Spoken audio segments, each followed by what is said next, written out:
part of what we talk about when we bust these myths is it's not disruptive. You can actually implement this in a good user experience fashion where your healthcare clinicians don't even know what's going on in the sense that everything it actually gets better for them.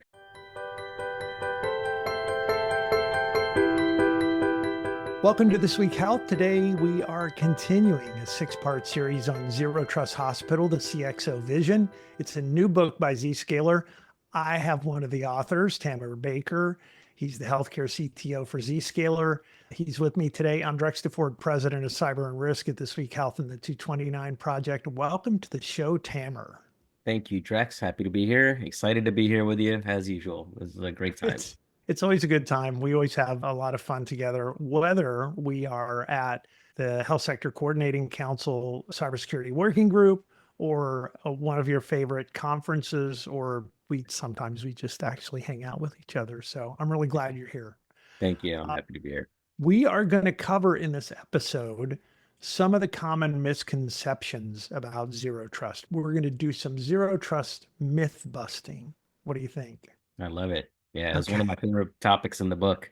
Yeah, let's just start from the big perspective. What's one of the biggest misconceptions about zero trust that healthcare leaders face, and how do you address them?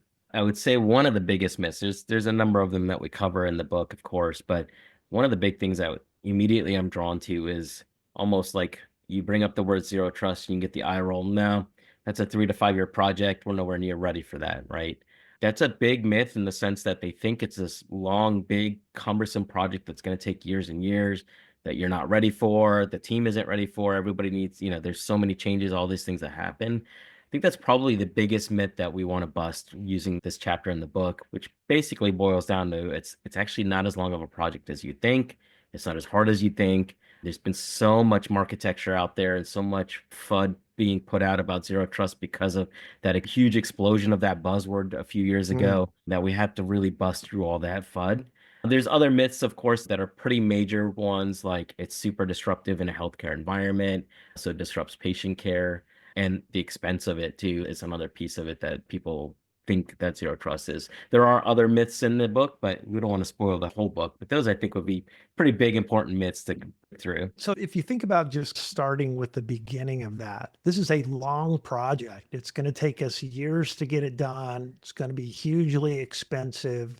I'm trying to think. We were in a meeting together not too long ago. I think it was maybe one of the cybersecurity working group meetings.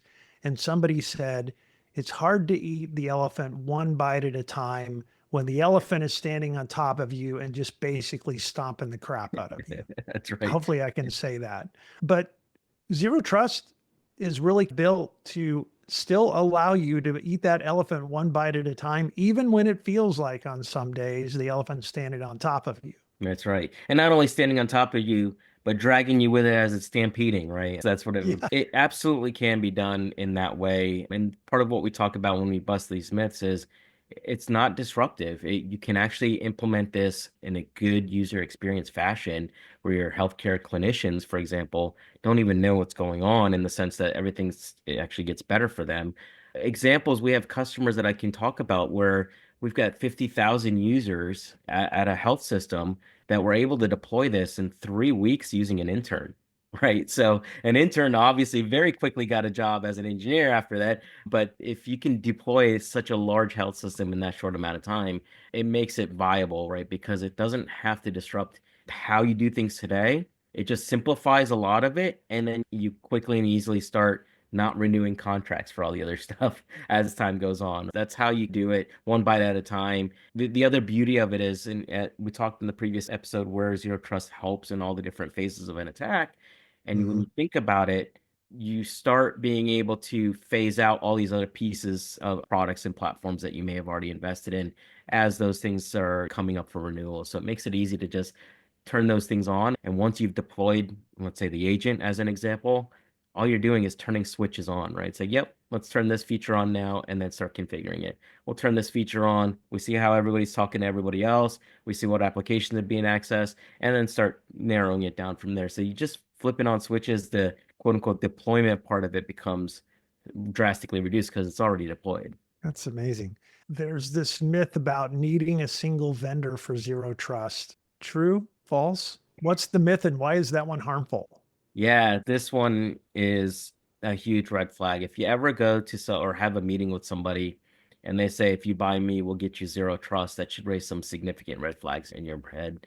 There is no one single vendor solution for this. And if somebody's trying to tell you they can do it all, I would be very leery about that. You don't want the fox guarding the hen house as an example, especially when that guarding the hen house part is not very good at all the different pieces of zero trust. It is a multi-vendor approach.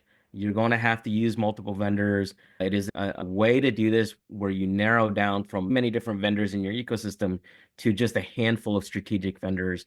And the beauty of this ecosystem of zero trust is that handful of strategic vendors are all interconnected, right? They're all partnered, they all work well together, they all work well for you as well. Everybody works as this ecosystem to make it happen in a really smooth and seamless way. Yeah, I came from that space too. So the world of a set of very trusted partners who are actually helping to superpower every other partner's product because of the specialty, the special things that they bring to that party is pretty incredible. Can you talk about that? Can you give any examples of that? The way that the partners in that whole zero trust ecosystem work together to make zero trust better? Yeah, I'll give a couple quick examples, and we're actually about to launch a webinar too with an ecosystem of partners talking specifically about this. A great example would be one that you're very familiar with, which is CrowdStrike.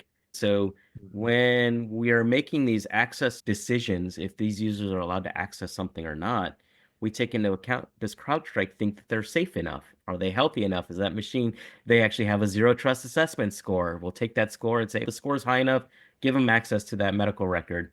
Maybe their score is lukewarm, right? Not dangerous, but not very great. Give them read-only access. We can let them still operate and do their job, but I can't actually access the file to be able to put malware into it, as an example, or Mhm. exfiltrate data. We also do that intelligence sharing, the threat intel, right? Because CrowdStrike gathers a lot of threat intelligence and we gather a lot of threat intelligence. We actually share them bidirectionally. So they have, when we discover something brand new, CrowdStrike protects all their users with it too, in both directions. The other great piece is I'll talk about the Imprivata integration, where Imprivata is only certified cybersecurity partner right now.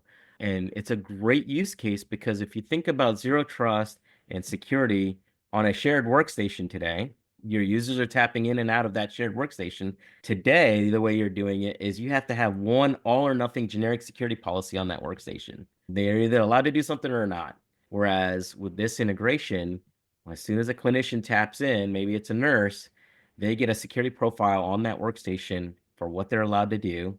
And then as soon as they tap out, and then doctor, as an example, taps in, maybe they have a different profile and they're allowed to share a medical record with a colleague over in India, as an example. So there's different personalized security policies that come into play as they tap in and out with our Imprivata integration. So these are two very short examples of how we work well together to make sure the ecosystem works for you and is supercharged in both directions now to be able to empower your teams to do their jobs easier and your users are happier because it's all happening behind the scenes. We talked about this in a previous episode, this sort of being able to scratch the itch of both these issues, making it easier for end users and helping them feel more comfortable that they are only allowed to do the right things and that they That's right. can't do the wrong thing from a security perspective.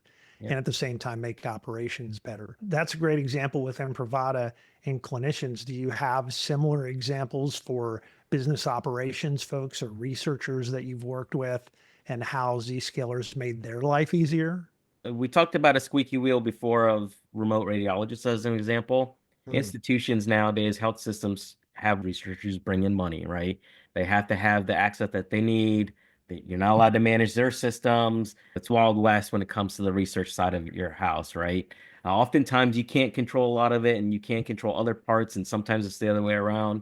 This is where, again, zero trust helps.